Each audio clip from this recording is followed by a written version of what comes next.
ಪಶ್ಚಿಮ ಏಷ್ಯಾ ಸಂಘರ್ಷ ತೀವ್ರಗೊಂಡಿರುವ ಬೆನ್ನಲ್ಲೇ ಇಂದು ಇಸ್ರೇಲ್ನ ಟೆಲ್ ಅವೀವ್ ನಗರದಲ್ಲಿ ಇರಾನ್ ಉಡಾಯಿಸಿದ ಕ್ಷಿಪಣಿಗಳನ್ನು ಹೊಡೆದುರುಳಿಸಲು ಇಸ್ರೇಲ್ನ ಇಂಟರ್ಸೆಪ್ಟರ್ ಕ್ಷಿಪಣಿಗಳು ಹಾರಾಟ ನಡೆಸಿವೆ.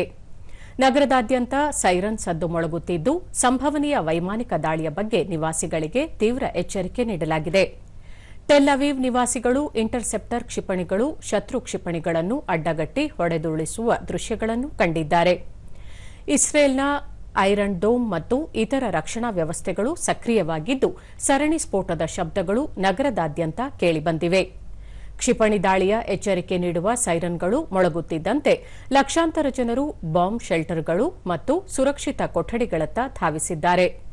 ಅಧಿಕಾರಿಗಳು ಮುಂದಿನ ಸೂಚನೆ ಬರುವವರೆಗೂ ಸುರಕ್ಷಿತ ಸ್ಥಳಗಳಲ್ಲೇ ಇರುವಂತೆ ಜನರಿಗೆ ಕಟ್ಟುನಿಟ್ಟಿನ ಸೂಚನೆ ನೀಡಿದ್ದಾರೆ. ಇಂದಿನ ದಾಳಿಯಲ್ಲಿ ಕನಿಷ್ಠ 6 ಜನರು ಸಣ್ಣಪುಟ್ಟ ಗಾಯಗಳಿಗೆ ತುತ್ತಾಗಿದ್ದಾರೆ ಎಂದು ಇಸ್ರೇಲ್ ಹೇಳಿದೆ.